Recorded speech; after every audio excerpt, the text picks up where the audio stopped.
Halo semuanya, bagaimana pelajaran yang ke-32? Sangat mudah bukan?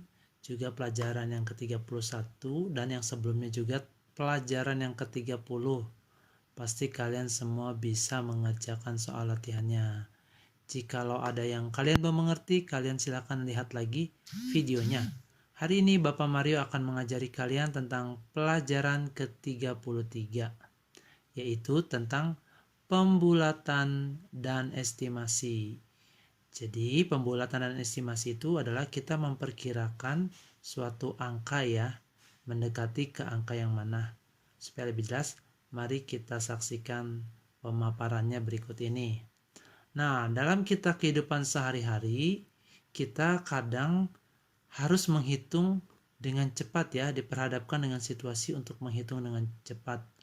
Misalnya ketika kita berada di depan kasir restoran untuk membayar makanan yang kita makan.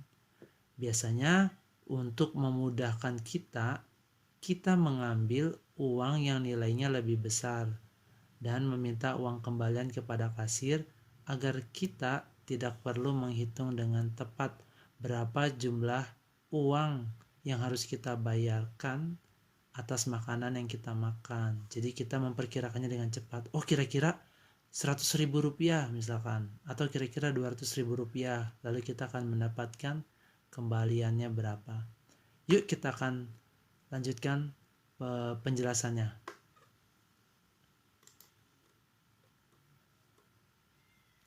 Nah, pertama-tama untuk mempelajari ini kalian harus tetap ingat ya tentang nilai digit. Kita sudah belajar tentang nilai digit. Di sini ada angka 123.456.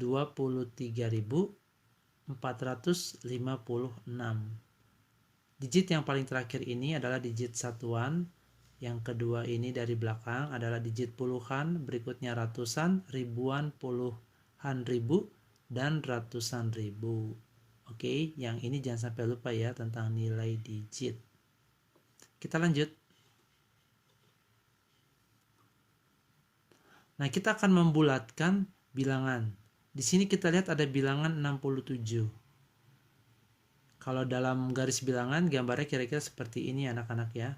Dan posisi 67 itu ada di sini. Kalau kita lihat dan kita mau bulatkan ke puluhan terdekat, ternyata posisi 67 ini lebih dekat ke 70 daripada ke 60. Berarti 67 jika kita bulatkan ke puluhan terdekat adalah 70. Mudah bukan anak-anak? Nah, Bapak kasih tips ya. Jikalau angkanya itu dimulai dari 5, lalu satuannya 6, 7, 8, 9, itu lebih baik kita bulatkannya ke atas, yaitu ke angka yang di depan ini.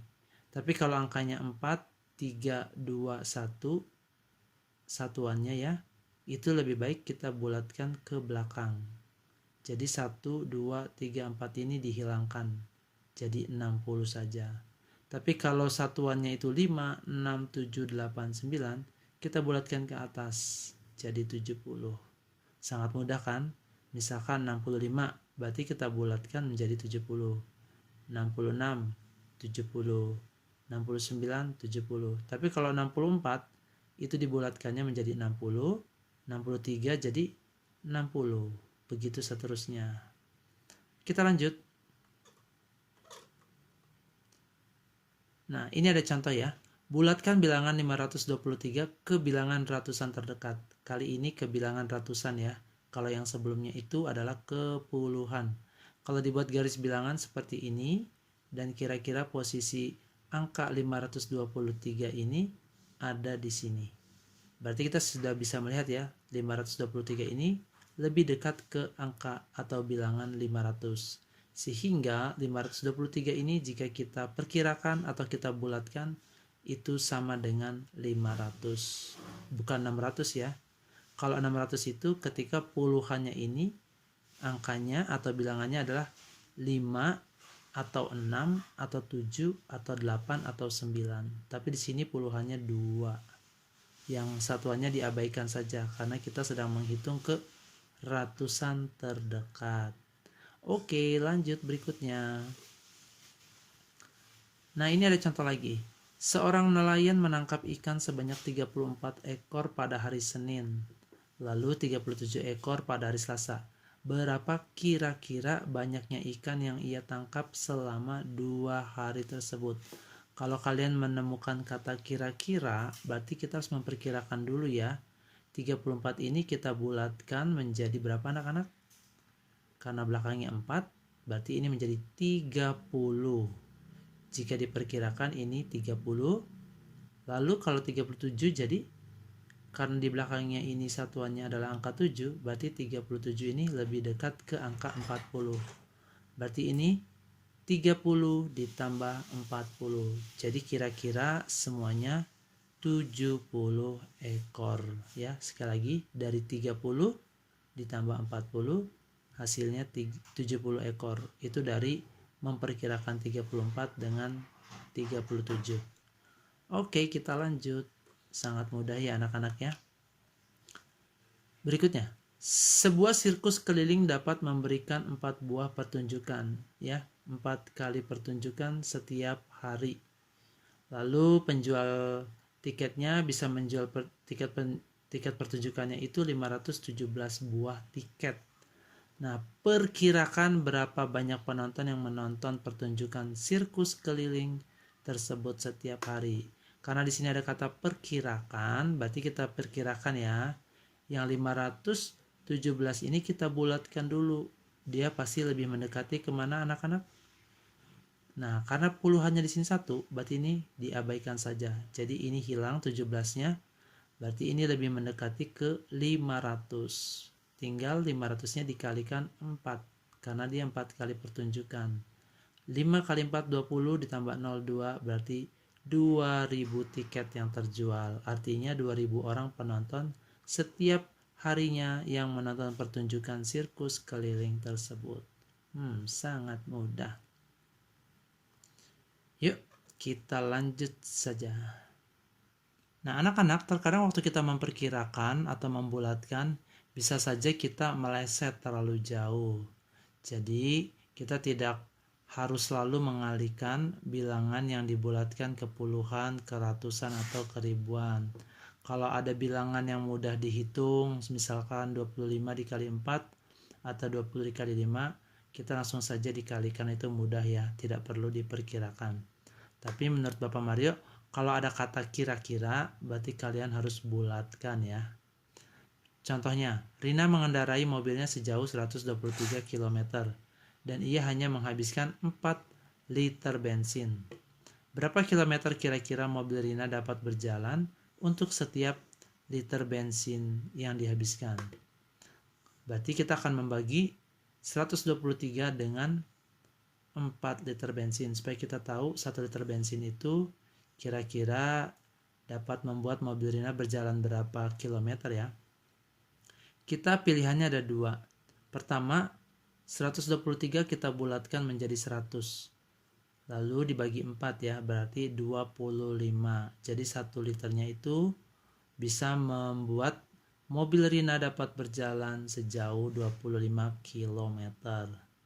Namun, kita juga bisa membuat 123 ini kita bulatkannya tidak menjadi 100, tapi lebih detail lagi, lebih akurat lagi, yaitu 120. Jadi dibulatkannya ke puluhan. Kalau yang ini dibulatkannya ke ratusan. Jadi 120 dibagi 4. Jumlahnya hasilnya adalah 30.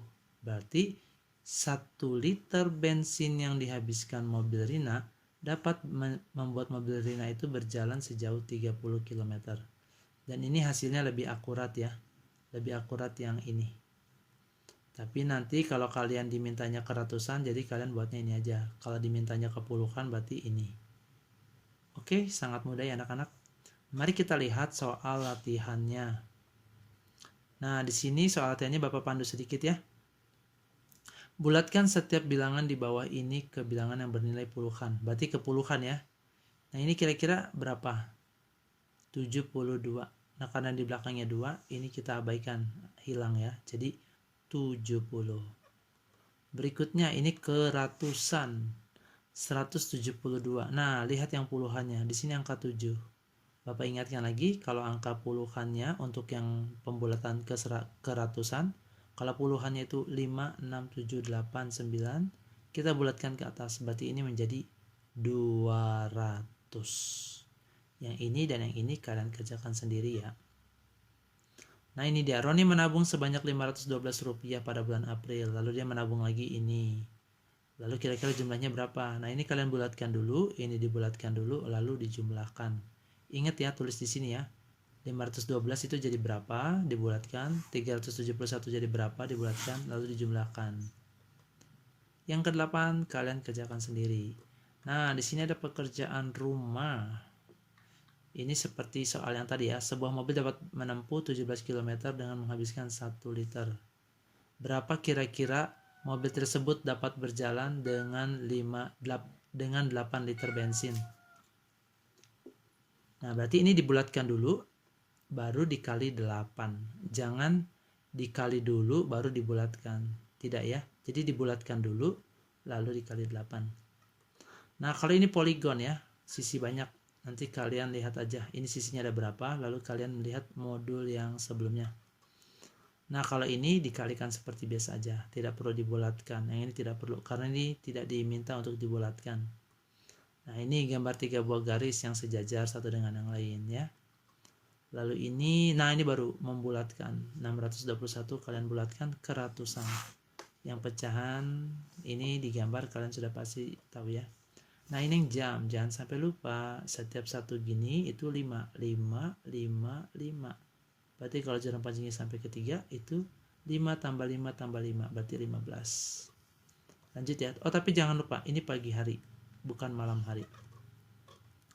Nah ini operasi pembagian, kalian kerjakan, lalu bulatkan bilangan 35, nah ini kepuluhan. Oke, kita lihat lagi berikutnya. Nah, kalau yang ini anak-anak jangan salah jawab ya. Kalian cukup memberi tanda silang atau tanda checklist. Bukan angka di sini, tapi tanda silang atau tanda checklist. Tanda checklist untuk pembagian bersisa. Kalau ini pembagian tak bersisa, kalian silang. Oke. Nah, ini sudut. Kalian tebak ya. Kira-kira ini bukaannya bagaimana? Besar, kecil, atau siku-siku? Kalau besar berarti tumpul, kalau kecil berarti lancip, kalau siku-siku berarti yang tegak lurus itu. Nah ini nomor 14, di modul kalian warnanya hitam putih, tapi kalian di sini bisa melihatnya dengan berwarna. Masih ingat gak ini anak-anak? Mudah-mudahan masih ingat ya, jangan sampai salah. Ingat, setiap modul yang Bapak sudah berikan ke kalian yang sudah dinilai, kalian periksa lagi karena beberapa Bapak tulis jawaban yang sebenarnya. Oke, itu saja dari Bapak Mario, tetap semangat ya. Selalu saksikan video-video pelajaran baik matematika, IPA, IPS maupun pelajaran yang lainnya. Selamat belajar. Bapak yakin kalian akan semakin pintar dan akan menjadi orang yang berhasil. Tuhan Yesus memberkati. Dadah.